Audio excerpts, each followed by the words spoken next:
Hey, congrats on the the Couch to 5K graduation. So, when it comes to getting going longer, one thing to keep in mind, one thing that might be really nice is to integrate strength work into your regular running routine. So, kylekranz.com/GSM, I'll link it, has some easy, simple, safe body weight routines that you can do during or after or as a warm up.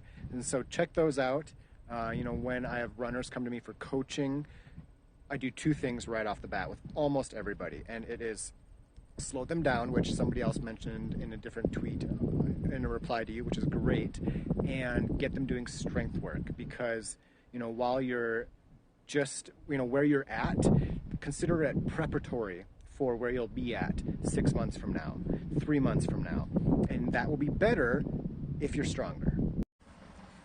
So physically doing that last 20 miler versus 18 isn't going to make any physical difference on race day. If you want to do it, like I assume you're doing a long run this upcoming weekend.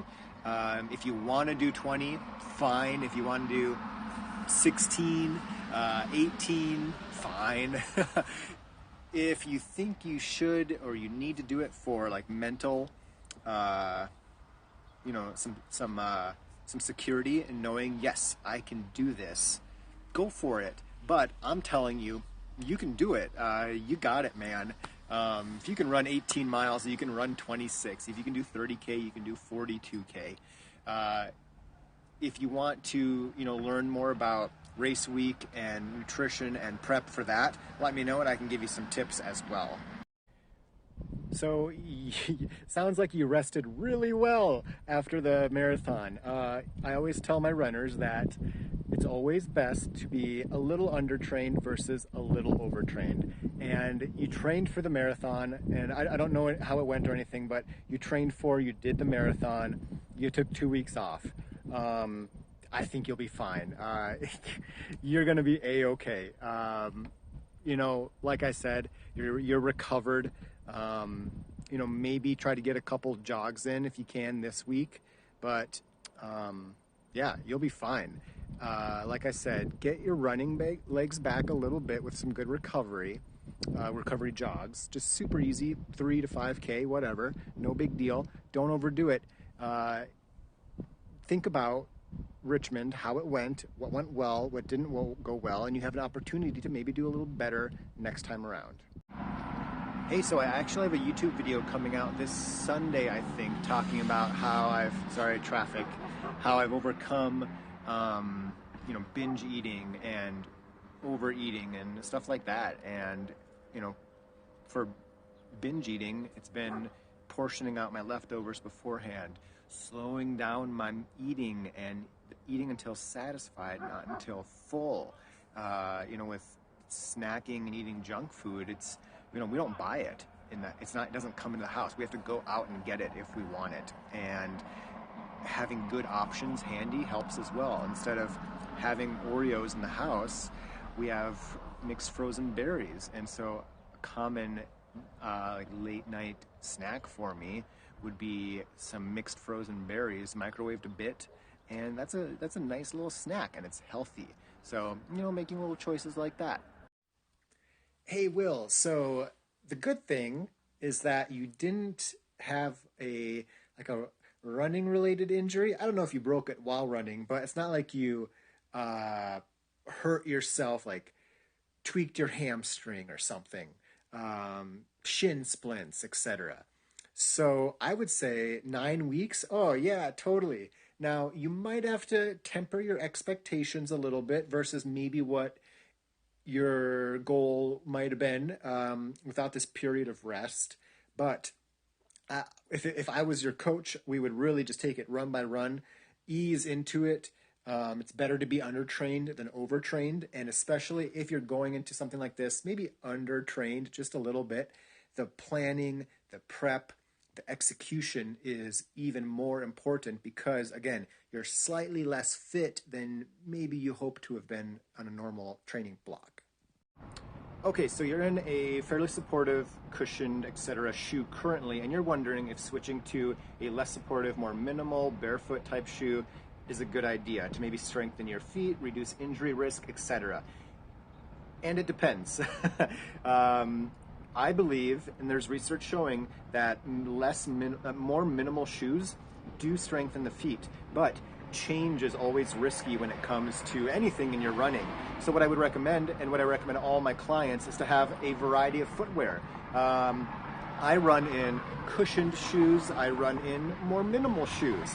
I think that's the key. When you hear people say, oh, I went barefoot or minimal shoe, zero drop, whatever, and I got hurt, it's because I think too often they just go full minimal, zero drop, whatever.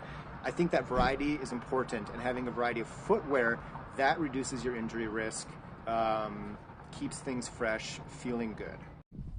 Okay, so here's a great tip. If you're getting headaches after runs, and I had this for a while now, where every summer I would get a headache after hot, hard, or long runs, to the point where I was almost done marathon training. What I did was, and I experimented with everything, but what worked was pre-run electrolytes. Taking them during, after, hydrating extra, nothing worked, but pre-run electrolytes pretty much prevent the post-run headaches almost every time. And it got to the point where I would finish a run, a couple hours later, get a headache, and I would go to bed with the headache. And sometimes I would even wake up with the same headache. Now, pre-run electrolytes, I've done tablets, I've done powders. 99% of the time, that does the trick.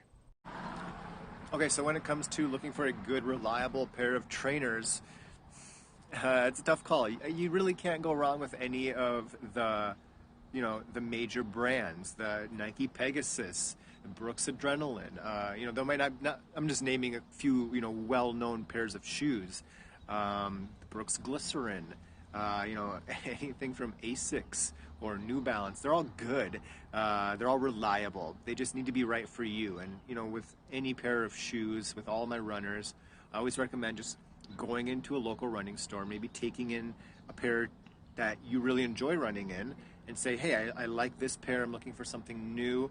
Try on 3 or 4 pairs and bring home one or two of the pairs that feel the most comfortable for you. And, that's the most important thing, is comfort is king. I think that if you have a rotation, you can generally get more mileage out of, per shoe.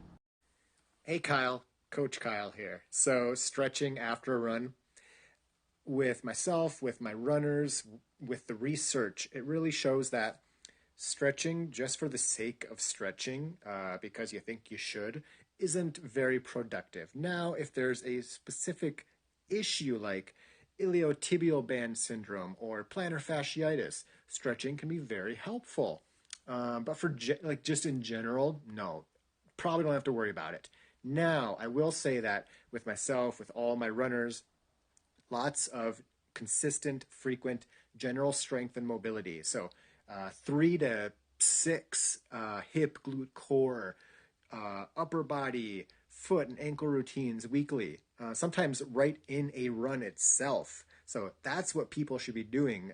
Strength work. Stretching, do it if it feels good, but you don't just have to do it for no reason. So when it comes to looking for a good all-rounder pair of trainers, you're going to want to look for something that is probably moderately cushioned and has some good traction. Now, you said, and this is just something that stuck out, and with shoes, it's always just, any pair of shoes from a major brand is probably going to be pretty good if you buy it from a legitimate local running store, not like the department store running shoe. But you mentioned you don't want a rotation, and I think that having a shoe rotation is one of the best things you can do for your feet. It changes up the repetitive stress, so the runs are different, that you're not taking the same types of steps in the same pair of shoes with the same foot movement every single run. There is some research suggesting it might lower your injury risk. I think it just feels nice to have a rotation, and I think it lets me get more mileage per shoe as well. So if you're feeling drained the day after, or like the day of after, or the day after your long runs. A few considerations could be that fueling, yeah. Try to take in a couple hundred calories per hour. So start with some porridge in the morning, whatever, a banana. And I do about a couple hundred calories per hour in the form of mostly either like energy bars or dried dates and apricots. You can use little boiled potatoes. Pretty much anything, as long as you like it, will do the job. Pacing also comes into play. I have runners who, one guy in particular, he told me that he's never felt so great after his long runs. And what did we do to make that happen? We slowed them down.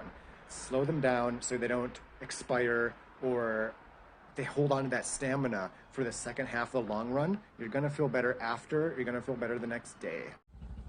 Yes, so if you're looking for like a wide pair of shoes, Brooks is very well known for long time wide shoe option brand. Altra has been mentioned. I just got my first 2 pairs of Altra shoes this year, and I wish I would have gotten them sooner. They're nice. I really like them. I got a trail version, the Lone Peak, and the Torin for the road, and really big fan. Men's options are often a little wider, so that's true as well. Now, I really recommend, if you can, always the best option is going into a local running store, bringing in what you have. I think you said Brooks Glycerin maybe, and saying, hey, I really like this, but I need something wider. What do you got? Let me try some men's shoes on. Do you have any Altras? Try on 5 pairs. Bring home the pair that feels the most comfortable on your feet. Okay, so where to donate used but still usable running shoes. And interestingly enough, there was a professor a few years back that went and she was a college professor, went and lived with homeless people. Like, she spent a long period of time homeless to experience it. And one of the things that really shocked her was the amount of time and distance homeless people walk, constantly walking all the time. That's why they go through shoes so quickly, and that's why it's so important to donate shoes to the homeless shelter. So that's what I would do. Just look for a local homeless shelter and drop them off there. So I just told somebody this exact same answer, but if you're having pain on the outside of the knee, it's potentially ITBS, iliotibial band syndrome. It's a band that runs down the outside of your knee from the hips all the way down. And general strength and mobility work on a regular, consistent basis is the best way to prevent this, and pretty much every running injury. But I often have my runners, I have them do yoga most rest days. It's a nice, 15, 30-minute rest day activity. And there's one that's an IT band specific one. So what I would say for you to do is go to YouTube, look up some IT band yoga sessions, and do 1, maybe 2 of those daily for the next week. And then, most importantly, keep it up, not so frequently going forward. So, breaking in a new pair of shoes pre-marathon, I've done it a couple times where I got a pair of, Pebax carbon fiber plated shoes, and honestly, a couple like half-hour jogs, maybe a longer run, that should be fine. I would definitely do a couple really short jogs in them, then maybe one workout. And if they feel fine, I think you should be good to go. Ideally, maybe a few more, but you want to spread them out. And one thing to keep in mind is that a pair of shoes right out of the box, they need to be broken in, and the upper will get softer. So, I've had pairs of shoes that they don't feel great out of the box, but after a few runs, they're my go-tos. The Atreyu shoes, the Altra, the Lone Peak I have. Not great on the first or second wear, but now they're my go-tos and I really enjoy them. So give them some time. Okay, so if you're having iliotibial band syndrome issues 11 days before your marathon, best option would be to really dial back the running. Always best to rest. You don't want to make it worse. If you can bike, if you can do some rowing, that would be great. how much strength work have you been doing? It's kind of late to start that, but for the future, 3 to 5 general strength and mobility routines weekly will be super helpful for you. The one thing I will tell you to do every day between now and the day before the race is look up a ITBS yoga routine on YouTube. Do a few of them, do one a day, pick a couple that you like and repeat those every day until the marathon. That's going to be probably the best thing you can do. Foam rolling helps as well.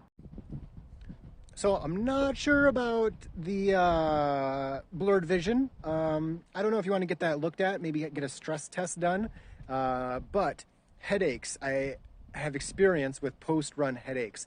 And maybe it's something like migraine related. But for me, I used to get post-hot, hard-run headaches, long runs as well, from dehydration. And I don't know if they were migraines. I've never really had a migraine, I don't think. I think I would know. I'm not sure.